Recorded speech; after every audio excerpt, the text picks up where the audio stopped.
நமது வாழ்வில் ஆரோக்கியம் டெலிகிராம் குழுவில் பயணிக்கும் அனைத்து அடியாருக்கும் இனிய ஆத்ம வணக்கம். சிறப்பு வென்றாக வந்திருக்கும் சந்த கவிமணி சிவ பாலசுப்பிரமணியம் ஐயா அவர்களை நமது குழு சார்பாக வருக வருக என அன்பு வரவேற்கிறேன். இன்றைய வகுப்பு தேசம் நம் சுவாசம் பல்லடத்திலிருந்து. நன்றியா ஸ்டார்ட் பண்ணிக்கங்க. அன்புக்கும் பண்புக்கும் வணக்கத்திற்கும் உரிய இந்த வாழ்வியல் ஆரோக்கியம் சேனலின் நிர்வாகி பிரம்மஸ்ரீ சிவகார்த்தி ஐயா அவர்களே, அவருடன் இணைந்து பயணித்துக் கொண்டிருக்கின்ற அன்பு உள்ளங்களே, நாளை மறுநாள் சுதந்திர திருநாள். இந்த சுதந்திர திருநாளை பற்றி 2 நாளுக்கு முன்பே சிந்திக்க வேண்டும் என்று தேசம் நம் சுவாசம் என்ற தலைப்பில் இன்று சிந்திக்கலாம் என்று கருதுகிறேன். சுதந்திரம் சுதந்திரம் என்றால் என்ன? இம்மென்றால் சிறைவாசம், ஏனென்றால் வனவாசம். அம்மா என்று சொல்வதற்கு கூட தைரியம் இல்லாமல் இருந்த காலம். இருளுக்குள்ளே இந்தியாவே முடங்கி கிடந்த நேரம். எங்கும் இருட்டு, எதிலும் இருட்டு. தைரியமாக பேச முடியவில்லை, உற்றார் உறவினரை சந்திக்க முடியவில்லை, தைரியமாக வீதியிலே நடமாட முடியவில்லை. எந்த நேரத்தில் என்ன நடக்குமோ, எப்படி நடக்குமோ, எங்கே நடக்குமோ, எது நடக்குமோ என்ற பயம். வீட்டை விட்டு வெளியே சென்றவர்கள் திரும்பி வீட்டுக்குள்ளே வருவார்களா என்று வீட்டுக்குள்ளே இருப்பவர்கள் கதறிக்கொண்டும் பதறிக்கொண்டும் இருந்த நேரம். அதுதான் ஆங்கிலேய ஏகாதிபத்தியத்தின் ஆட்சி காலம். என்ன செய்வது என்றும் தெரியாமல், எப்படி வாழ்வது என்றும் புரியாமல் ஆட்டு மந்தைகளாய் மக்கள் அவதியுற்றுக் கொண்டிருந்த நேரம். அந்த நேரத்தில் நமது விடுதலை வீரர்கள், சுதந்திர போராட்ட வீரர்கள் மலையிலே ஒரு தீபம் ஏற்றி வைத்தது போல் ஏற்றி வைத்த தீபம்தான் இந்த சுதந்திர தினம். ஏதோ இந்த சுதந்திர தினம் எளிதில் வந்துவிட்டது என்று ஒரு சிலர் இன்னும் நினைத்துக் கொண்டிருக்கிறோம். சினிமாவில் வர்ற மாதிரி 10 நிமிஷத்துக்கு முன்னாடி நடந்து போவான், அடுத்து 10 நிமிஷத்துக்கு முன்னாடி காரில் போவான். அதுபோல நினைத்து கொண்டிருக்கிறோம், குறிப்பாக இளைய சமுதாயம். இந்த சுதந்திரத்திற்காக நாம் கொடுத்த விலை என்ன தெரியுமா? எத்தனை உயிர்களை பலி கொடுத்திருக்கிறோம் தெரியுமா? எத்தனை மனைவிமார்கள் தங்கள் கணவனை விட்டுவிட்டு தங்கள் வாழ்க்கையை இழந்திருக்கிறார்கள் தெரியுமா? எத்தனை பிள்ளைகள் தங்கள் தந்தையர்களை நினைத்து விட்டுவிட்டு தனித்திருந்திருக்கிறார்கள் தெரியுமா? எத்தனை சகோதரர்கள் வித்து பிடித்து போய் அலைந்திருக்கிறார்கள் தெரியுமா? தெரிந்து கொள்ள வேண்டும். ஏதோ வந்துவிட்டது சுதந்திரம் என்று நினைக்கக்கூடாது. சுதந்திரம் என்ற வழி கிடைப்பதற்கு எத்தனை வழி சுமந்திருக்கிறோம். சிந்திய இந்திய ரத்தம் எத்தனை எத்தனை எத்தனை. இன்று சுதந்திரமாக பேசுகிறோம் என்று பேச முடிந்ததா? சிறைகள் நிறைந்து காணப்பட்டது. சிறை கொட்டடிகளில் ஆடு மாடுகளைப் போல் மனிதர்கள் அடைத்து வைக்கப்பட்டிருந்தனர். அந்த நேரங்களில் சொல்ல போனால் சாவதற்கு கூட உரிமை இல்லை. வாழ்வதற்கு மட்டுமல்ல, சாவதற்கு கூட உரிமை இல்லை. அப்படி ஒரு காலம். அந்த காலத்தில் வந்தவர்கள் இந்த சுதந்திர போராட்ட வீரர்கள். வ.உ. சிதம்பரம் பிள்ளை 1 மணி நேரத்திற்கு 1 லட்சம் வாங்கக்கூடிய படிப்பு படித்தவர், அட்வொகேட், வக்கீல். ஆனால் அவர் தன் காலம் முழுவதும் சுதந்திரம் சுதந்திரம் சுதந்திரம் என்று பேசி கோவை சிறையிலே சிக்கிழுத்தார், கல்லுடைத்தார். அந்த ஆங்கிலேய காவலர்களின் காலடிபட்டார், கால் உதைப்பட்டார். எதற்காக? தன் மனைவி, தன் மக்கள் இவர்களையெல்லாம் நினைக்காமல் இந்த இந்திய பெருமக்களை நினைத்து அத்தனை துயரங்களையும் பட்டார். அவரை நாம் நினைத்து கொண்டிருக்கிறோமா? அடுத்து சுப்பிரமணிய சிவா. இவர் சிறைக்கு சென்று இவரும் கல்லடிபட்டு கசையடிபட்டு கடைசியில் தொழுநோய் உடலை வாட்ட பெற்ற தாய் கூட அருகில் வர பயப்படும் அந்த காலத்தில் தொழுநோய் என்பது அந்த காலத்தில் அது பெரிய வியாதி. வந்தே மாதரம் என்று சொன்னதற்காக அவர் தன் வடிவினையே இழந்தார், தன் வாழ்க்கையையே இழந்தார். அடுத்தபடியாக வாஞ்சிநாதன். திருமணமாகிவிட்டது. மாமனார் வீட்டிற்கு வருகிறார், மறு வீட்டுக்கு வருகிறார். இங்கே நடக்கின்ற கொடுமைகளை கேட்கிறார். வ.உ. சிதம்பரம் பிள்ளை சிறைப்பட்டார், சிக்கிழுக்கிறார் என்று கேள்விப்பட்டார். உதிரம் கொதிக்கிறது, உள்ளம் கொதிக்கிறது, உடல்கள் கொதிக்கிறது, கண்கள் சிவக்கிறது, கரங்கள் துடிக்கிறது. என்ன செய்வது என்று தெரியாமல் இறுதியிலே இதற்கெல்லாம் மூல காரணமாயிருக்கின்ற ஆஸ்துரை ரயிலிலே வந்து கொண்டிருக்கிறான் என்று கேள்விப்பட்டு ஒரு துப்பாக்கியை பெற்றுக்கொண்டு அந்த ரயிலிலே ஆஸ்துரையை சுட்டுக் கொன்றுவிட்டு வெளியில் வந்து காவல்துறையினர் சுற்றி வளைத்து கொள்ள ஒரு மறைவிடத்தில், கழிப்பிடத்தில் சென்று தன்னை தானே மாய்த்துக் கொள்கிறார். யார்? புது மாப்பிள்ளை.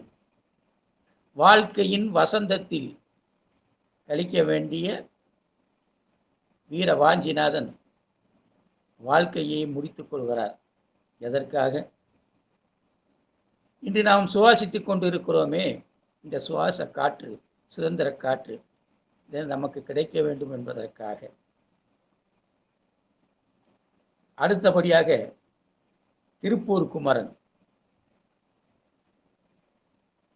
திருப்பூர் நகர வீதியிலே வந்தே மாதரம், வந்தே மாதரம் என்று முழங்கிக் கொண்டு செல்கிறார். தேசிய கொடியை கையில் ஏற்றிக் கொண்டு செல்கிறார். மகாத்மா காந்தி சிறைப்பட்ட நேரம் அவர் பின் ஒரு சிலர் செல்லுகிறார்கள். ஆங்கிலேய காவல் அதிகாரிகள் வந்து கொடியை கீழே போடு என்று சொல்லுகிறார்கள். அவர் கொடியை கீழே விடமாட்டேன் என்று சொல்லுகிறார். கையில் அடிக்கிறார்கள். அப்பொழுதும் கொடியை விடமாட்டேன் என்கிறார். காலில் அடிக்கிறார்கள். அப்போதும் கொடியை விடமாட்டேன் என்று சொல்லுகிறார். கொடி பிடித்ததால் தடியடிப்பட்டார். காவல்துறையின் அராஜக செயல், மிருகத்தனமான தாக்குதலில் உட்பட்டு உயிர் மூச்சு கடைசியில் பிரியும் வரை வந்தே மாதரம் வந்தே மாதரம் என்று சொல்லி அந்த திருப்பூர் நகர வீதிகளிலே நடந்து வந்து கீழே விழுந்து அடிபட்டு பிறகு உயிரை விட்டார். எதற்காக? இந்த சுதந்திரம் நமக்கு கிடைக்க வேண்டும் என்பதற்காக. மகாத்மா காந்தி பாரிஸ்டர் பட்டம் பெற்றவர். அந்த காலத்தில் அந்த பட்டம் பெற்றவர்களுக்கு நிறைய மதிப்பு உண்டு. ஆனால்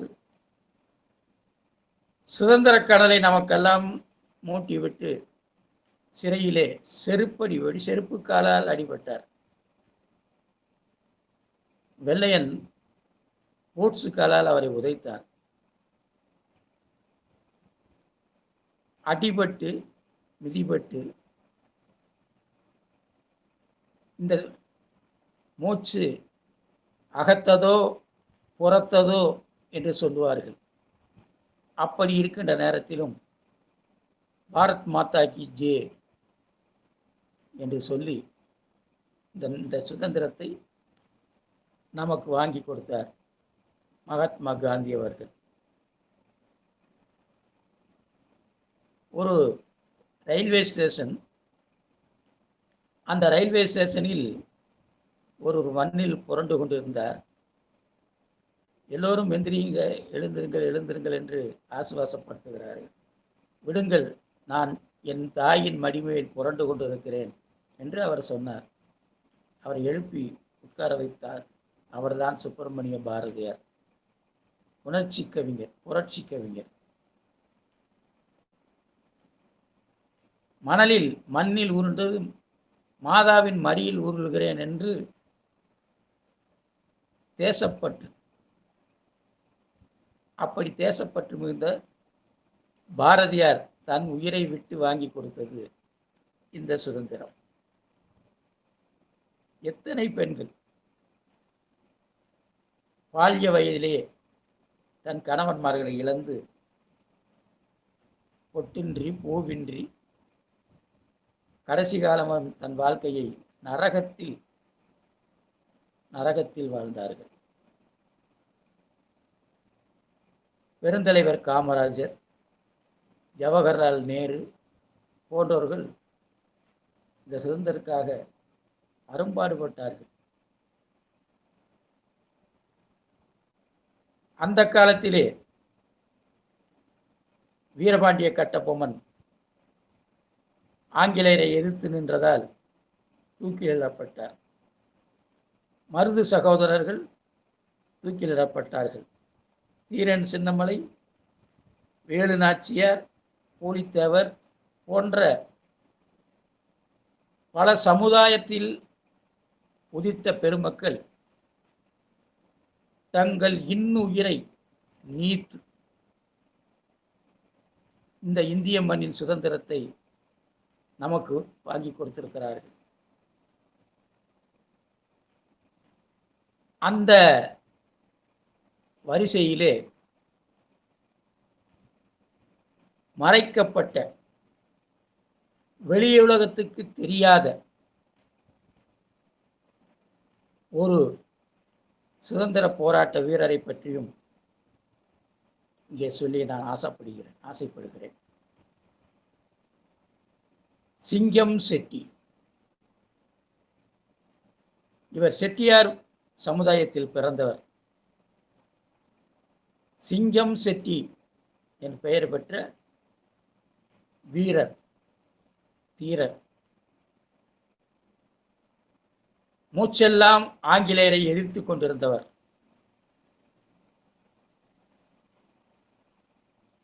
மருது சகோதரர்களில் தளபதியில் ஒருவராக இருந்தவர். அந்த மருது சகோதரின் தலைவர்களாக 3 பேர் இருந்தார்கள். அந்த 3இல் ஒருவராக இவர் இருந்தார். தென்னிந்திய புரட்சிப்படை என்று மருது சகோதரர்கள் வைத்திருந்தார்கள். அந்த புரட்சிப்படையில் மயிலப்ப சேர்வை, முத்துக்கருப்பன் தேவர், மாவீரன் சிங்கம் செட்டி, இந்த 3 தளபதியிலும் அதை வழிநடத்தி கொண்டிருந்தார்கள். ராமநாதபுரத்தை பொறுப்பேற்றுக் கொண்டு ஆங்கிலேயரை எதிர்த்தார்கள். கிபி 1799 ஆங்கிலேயரின் கை வலுப்பெற்ற நேரம், அவர்கள் காலூன்றிய நேரம். எங்கும் ஆயுதங்கள் குவிக்கப்பட்டது. மக்கள் அடித்து நொறுக்கப்பட்டனர், சுட்டுக் கொல்லப்பட்டனர். அந்த நேரத்திலே மாவீரன் சிங்கம் செட்டி, முத்துக்கருப்பன் தேவர், மயிலப்ப சேர்வை, இந்த 3வரும் சேர்ந்து கோனேரி,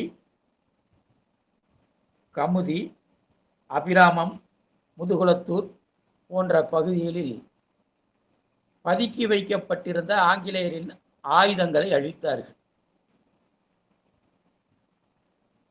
அதை எதிர்க்க வந்த ஆங்கிலேயர்களை அடித்தார்கள். பிறகு 3வரும் தனித்தனியாக பிரிந்து ஒவ்வொரு இலக்கை நோக்கி சென்று சுதந்திர கனவை வளர்த்தார்கள். அப்படி சிங்கம் செட்டி என்ற இந்த விடுதலை வீரன் பாஞ்சாலங்குறிச்சி பக்கத்தில் மேஜர் பானர்மேன் என்கின்ற ஒரு ஆங்கிலேய தளபதி தலைமையிலே இருந்த அந்த படையை துணிவுடன் எதிர்த்தார். அவரிடம் வேல் இருந்தது, வாள் இருந்தது, நெஞ்சிலே தைரியம் இருந்தது, நெஞ்சில் உரம் இருந்தது, எல்லாம் இருந்தது. ஆனால் ஆங்கிலேயரிடம் பீரங்கி இருந்தது. அதற்கு முன்னால் இவருடைய படை ஈடு கொடுக்க முடியவில்லை. இருந்தாலும் சிறுநரிகள் கூட்டத்திலே சிங்கம் நுழைந்தது போல், வைக்கோல் போரிலே தீ பிடித்தது போல் சிங்கம் செட்டி உள்ளே நுழைந்து அந்த ஆங்கிலேய படை வந்தாடினார். இவருடைய வீரத்தை பார்த்து மேஜர் பானர்மேன் அஞ்சினான். இந்த ஒரு ஆள் 100 பேருக்கு சமமாக இருப்பான் போல் இருக்கிறது என்று சொல்லி மூர்க்கத்தனமாக சண்டை போட்டு அனைத்து படைகளும் அழிந்த பின்னாலும் தான் மட்டும் இருந்து தனியாக சண்டையிட்டு வீர மரணம் எய்தினார் நமது சிங்கம் செட்டி. பானர்மேனுக்கு ஆத்திரம் அடங்கவில்லை. நம் மூச்சையே நிறுத்தி விட்டானே என்று ஆத்திரப்பட்டான். சிங்கம் செட்டியின் மூச்சை நிறுத்திய பிறகும் ஆத்திரப்பட்டான். என்ன செய்தான் தெரியுமா? சிங்கம் செட்டியின் தலையை வெட்டி அவர் பிறந்த கோனேரி என்ற ஊரின் முச்சந்தியில் ஒரு வேலியிலே குத்தி வைத்து விட்டார். காரணம், இதை பார்த்து புரட்சிப்படை என்று சொல்லிக்கொண்டு யாரும் வந்துவிடக்கூடாது என்பதற்காக அந்த வீரனின் தலையை வெட்டி அராச்சகத்தின் உச்சம், அக்கிரமத்தின் உச்சம். போருக்கென்று கூட சில நியாயங்கள் உண்டு, சில நீதிகள் உண்டு. ஆனால் ஆங்கிலேய படையிடம் இந்த நீதி நேர்மையெல்லாம் கிடையாது. அநீதி அநீதி அநீதி மட்டும்தான் தலை விரித்து ஆடிக்கொண்டிருந்தது. இறந்து விட்டான் என்று தெரிந்தும் அவன் தலையை வெட்டி கொண்டு போய் அவர் வாழ்ந்த அவர் பிறந்த ஊரிலேயே முச்சந்தியிலே அந்த தலையை வைக்கிறான் என்று சொன்னால், இந்த பாணர்மன் ஒருவன் போதும் இந்த ஆங்கிலேய படையின் அக்கிரமம் அட்டூழியம் எப்படிப்பட்டது என்று நமக்கு புரியும். இப்படி ஆனால் அவர்கள் நினைத்தபடி நடந்ததா? சிங்கம் செட்டியின் தலையை கொய்து விட்டால் எல்லோரும் அஞ்சி நடுங்கி ஒதுங்கி விடுவார்கள் என்று நினைத்து அந்த பாணர்மேன் செய்தான். ஆனால் அதற்கு பிறகுதான் நம் இந்திய மக்களிடம் எழுச்சி அதிகமாகியது. குறிப்பாக இளைஞர்களிடம் எழுச்சி அதிகமாகியது. 10 பேர் வருவார் என்று இருந்த நேரத்தில் 100 பேர் வந்தார்கள். ஆங்கிலேய படையினாலே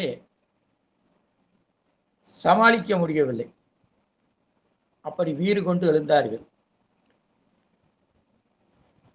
அப்படி இந்த தாய் நாட்டுக்காக தன் உயிரை கொடுத்தவர் விடுதலை போராட்ட வீரர் சிங்கம் செட்டி அவர்கள். அவர்களை அவருடைய மாண்பு வெளிச்சம் போட்டு காட்டப்படவில்லை. என்ன காரணம் என்று தெரியவில்லை. ஆங்கிலேய ஆதிக்க சக்தி போய்விட்டது என்றாலும் நமக்குள்ளே இருக்கின்ற சில ஆதிக்க சக்தியை இது போன்ற வீர பெருமகனாரின் வரலாறுகளை மறைக்க முயற்சி செய்தார்கள். இருந்தாலும் இவரை போன்ற வீரர் பெருமகனாரின் வரலாறுகள் வெளியே வந்து கொண்டுதான் இருக்கிறது. நெருப்பை மூடி வைக்க முடியுமா? பஞ்சை போட்டு நெருப்பை மறைப்பவன் பைத்தியக்காரனடா என்று கண்ணதாசன் பாடுவார். அதுபோல் நெருப்பை மூடி வைக்க முடியுமா? முடியவில்லை. சிங்கம் செட்டி போன்றவரின் வீர வரலாறு வெளியே வந்துவிட்டது. இதுபோல் சுதந்திரத்திற்காக பாடுபட்ட எத்தனையோ பெருமக்கள், நான் பெயர் குறிப்பிடாமல் இருந்திருக்கலாம், மறந்திருக்கலாம், அத்தனை பெருமக்கள் அடிபட்டு மிதிபட்டு தங்கள் மனைவிமார்களை விட்டு, மக்களை விட்டு, தாய் தந்தையரை விட்டு, அண்ணன் தம்பிகளை விட்டு இந்த சுதந்திரத்துக்காக பாடுபட்டார்கள். முதலிலே சொன்னனே, பாபு சிதம்பரனார் அவர்கள் இறுதி மூச்சு வரை எந்த சுதந்திரத்துக்காக பாடுபட்டாரோ அந்த சுதந்திரத்தை அவரால் பார்க்கவே முடியவில்லை. காரணம், அவரை சிறையில் வைத்து கொடுமை செய்தார்கள். அந்த கொடுமையில் தாங்கி இந்த நாடு சுதந்திரம் அடைய வேண்டும் என்று அவர் படாத பாடுபட்டார். கடைசியில் நெஞ்சில் உரமுமின்றி, நேர்மை திறமுமின்றி வஞ்சனை செய்வாரடி கிளியே அவர் வாய்ச்சொல்லில் வீரரடி என்று பாரதியார் பாடுவார். அதுபோல் இவர் தொடங்கி வைத்த கப்பல் கம்பெனியையும் விற்றுவிட்டார்கள். நம் மக்கள் படாத பாடுபட்டு அந்த சுதேசி கப்பலை வாங்கி கடலிலே மிதக்க விட்டார். அதற்கு பிறகு அவர் சிறை சென்று விட்டார். 40 ஆண்டு காலம் சிறை தண்டனை பெற்று பின்பு அது 4 ஆண்டுகளாக குறைக்கப்பட்டு வெளியிலே வரும்போது அந்த கப்பல் இல்லை. ஆங்கிலேய படையின் கொடுமையை விட உடனிருந்தே கொல்லும் வியாதி என்று சொல்லுவார்களே, நாம் செய்த நம்பிக்கை துரோகம். அந்த நம்பிக்கை துரோகம் அந்த பெருமகனாரின் வாழ்க்கையை சிதைத்து விட்டது. இதுபோல் எண்ணற்ற மக்கள். அந்த மக்களை தன் மக்களாக நினைத்தார். திருமணத்திற்கு வந்த வாஞ்சிநாதன் தன் வாழ்க்கையை ஏன் முடித்துக் கொள்ள வேண்டும்? அப்பொழுதுதான் திருமணம் செய்து கொண்டிருந்த திருப்பூர் குமரன் ஏன் தன் வாழ்வை முடித்துக் கொள்ள வேண்டும்? மகாத்மா காந்தி ஏன் சிறைப்பட்டு இருக்க வேண்டும்? ஜவஹர்லால் நேரு ஏன் சிறைப்பட்டு இருக்க வேண்டும்? எதற்காக?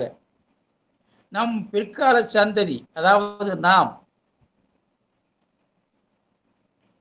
சந்தோஷமாக இருக்க வேண்டும் என்பதற்காகத்தானே தங்களுடைய சந்தோஷங்களை இழந்தார்கள்.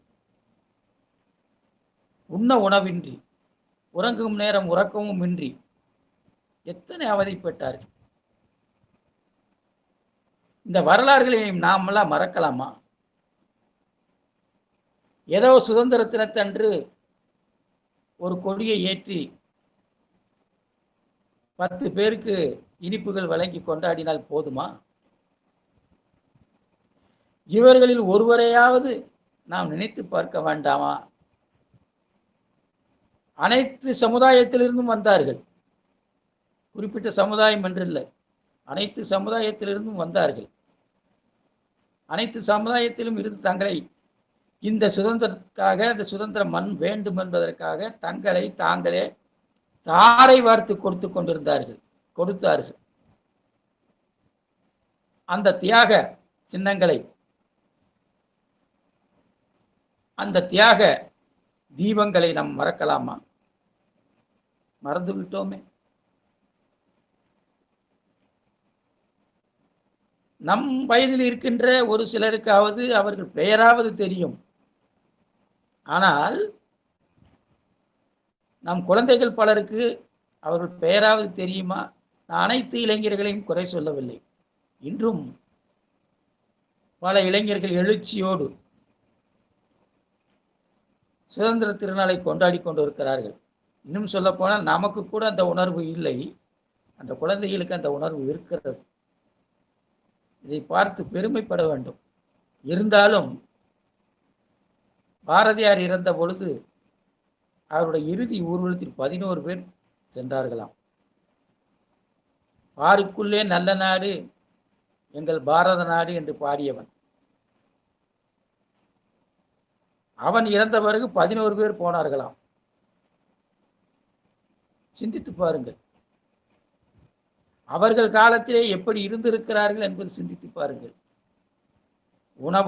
உண்ண உணவு, உடுக்க உடை, இருக்க இடம் இருந்தால் போதும், எவரை பற்றியும் கவலைப்பட வேண்டாம்.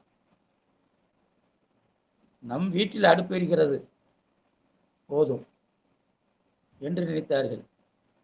ஆனால் பாரதியாரின் வீட்டிலே சாப்பாட்டுக்கு அரிசி இல்லை. பாரதியார் துணைவியார் பக்கத்து வீட்டில் சென்று கடன் வாங்கி கொண்டு அரிசி குருணையை கடன் வாங்கி கொண்டு வைத்திருக்கிறார், குழந்தைகளுக்கு கஞ்சி காய்ச்சி கொடுக்க வேண்டும் என்பதற்காக. அங்கு வருகிறார் பாரதியார். அங்கே சில குருவிகள் அவர் வீட்டுக்குள் சுற்றி கொண்டு இருக்கிறது. ஏண்டா பசிக்கிறதா என்று சொல்லி அந்த அம்மையார் வாங்கி கொண்டு வந்த அரிசி பூராம் வீடே இறைத்து விடுகிறார். அந்த குருவிகள் அதை சாப்பிட்டு கொண்டிருக்கிறது. இந்த அம்மையார் ஓடி வருகிறார். ஐயோ, குழந்தைகளுக்காக கடன் வாங்கி வைத்திருந்தேனே என்று அழுகிறார். காக்கை குருவி எங்கள் ஜாதி, கடலும் மலையும் எங்கள் கூட்டம் என்று பாடினார். தன் வீட்டில் உணவு இல்லை, தன் மனைவி வாங்கி வைத்திருந்த கடன் வாங்கியிருந்த அரிசியை கூட காக்கை குருவிக்கு போட்டவர் சுப்பிரமணிய பாரதியார். அவர்கள் காலத்திலே நம் வீட்டில் அடுப்பெறிந்தால் போதும், நாம் உணவு உண்டு இருந்தால் போதும் என்று இருந்திருக்கிறார்கள். இந்த சுதந்திரத்தின் வழி தெரியவில்லை. செக்கிழுத்தார் என்று சொல்லுகிறோம். ஆனால் கொஞ்சம் கற்பனை செய்து பாருங்கள், அவருக்கு எப்படி வலித்திருக்கும்.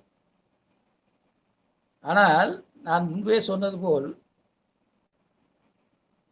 அவர் முறையாக அவருடைய வக்கீல் தொழிலை செய்திருந்தால் 10 தலைமுறைக்கு சொத்து சேர்த்திருக்க முடியும். ஆனால் செய்தார் அவர்? செய்யவில்லையே. ஏதோ தன் வயிற்றில் பிறந்த பிள்ளைகளுக்காக அவர் போராடினார். நம் வயிற்றில் பிறந்த பிள்ளைகளுக்காகவும் தானே அவர் போராடினார். அதையே நாம் மறக்கிறோம். ஏன் மறந்தோம்?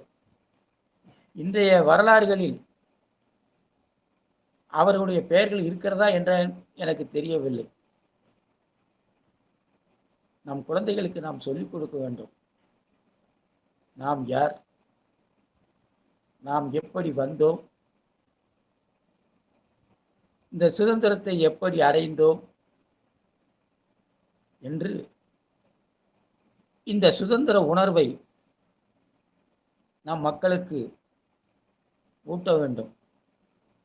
ஜாதி மத பேதமின்றி எல்லோரும் சமமாக இருந்து, தேசம் நம் சுவாசம், எப்படி சுவாசம் இல்லாமல் நம்மால் இருக்க முடியாதோ அதுபோல் இந்த தேசம் இல்லாமல் நம்மால் இருக்க முடியாது. தேச ஒற்றுமையை காக்க வேண்டும், தேச ஒருமைப்பாட்டை காக்க வேண்டும். பாரதி சொன்னானே, எல்லோரும் ஓரினம், எல்லோரும் ஓர் நிறம், எல்லோரும் இந்திய மக்கள், எல்லோரும் ஓர் நிறை, எல்லோரும் ஓர் விலை, எல்லோரும் இந்நாட்டு மன்னர், எல்லோரும் இந்நாட்டு மன்னர், எல்லோரும் இந்நாட்டு மன்னர் என்று பாடினாரே, அந்த பாட்டை நாம் மெய்ப்பிக்க வேண்டும். அவர் பாடினார், பாடிவிட்டு சென்று விட்டார். ஆனால் அவர் பாட்டு இன்னும் இருந்து கொண்டுதானே இருக்கிறது. பாட புத்தகத்திலாவது அவருடைய பாடல்கள் இருக்கிறதா இல்லையா? அவரையெல்லாம் மறக்கக்கூடாது. அந்த பாடல்களை பாடி நம் குழந்தைகளுக்கும் எதிர்கால இந்தியாவை மிகச்சிறந்த நாடாக உருவாக்க வேண்டும் என்ற கொள்கை பிடிப்போடு வளர்க்க வேண்டும். அப்படி இருந்தால்தான் முதலில் நமக்கு அந்த பொறுப்பு வேண்டும். அந்த பொறுப்பு இருந்தால்தான் நம்மை பார்த்து நமது குழந்தைகள் பொறுப்பாக நடந்து கொள்ள பழகுவார்கள். இப்படி நமது நாட்டை, நம் தேசத்தை நாம் காக்க வேண்டும். இல்லை என்றால் இன்னொரு இருண்ட காலம் வந்துவிடும். அப்பொழுது இந்த மகாத்மா காந்தி வருவாரா என்று தெரியாது. இந்த வ.உ. சிதம்பரனார் வருவாரா தெரியாது. இந்த வாஞ்சிநாதர் வருவாரா தெரியாது. இந்த திருப்பூர் குமரன் வருவாரா தெரியாது. பெருந்தலைவர் காமராஜர் வருவாரா தெரியாது. எனவே நாம் எதிர்காலம் ஒளிமயமான எதிர்காலமாக இருக்க வேண்டும் என்று நாம் கருதினால், சும்மாவா வந்தது சுதந்திரம் என்று சொல்லுவார்கள். சும்மா வரவில்லை, இரத்தம் சிந்தி வந்தது. தங்கள் குடும்பத்தை பலி கொடுத்து வந்தது. தங்கள் உயிரை மாய்த்து கொண்டு வந்தது. தங்கள் உடைமைகளை கெடுத்து கொண்டு வந்தது. தங்களுடைய சிங்காரங்களை விட்டு வந்தது. தங்கள் மூச்சை விட்டு வந்தது. அந்த சுதந்திரத்தை நாம் பேணி காக்க வேண்டும் என்று மன்றாடி கேட்டுக்கொண்டு, மகாத்மா காந்தி அவர்களுக்கு பிடித்த ஒரு பாடலை மட்டும் பாடி இந்த நிகழ்ச்சியை நிறைவு செய்ய ஆசைப்படுகின்றேன்.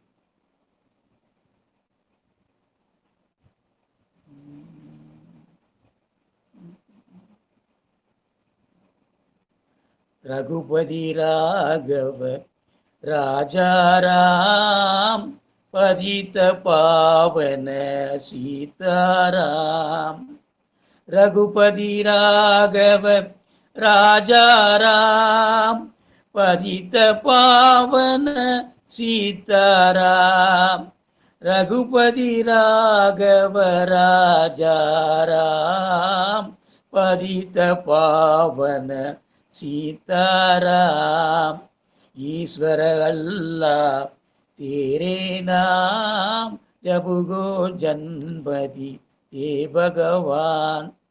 ईश्वर अल्लाह ते भगवान जब गो जन्मति ते भगवान. भज मन प्यारे राम रहीम.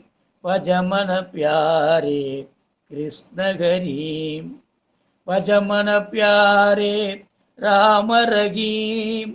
भज मन प्यारे कृष्ण हरीम. भज मन प्यारे राम रहीम.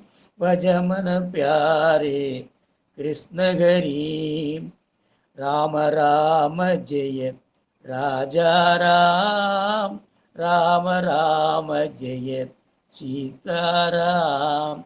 राम राम जय राजा राम.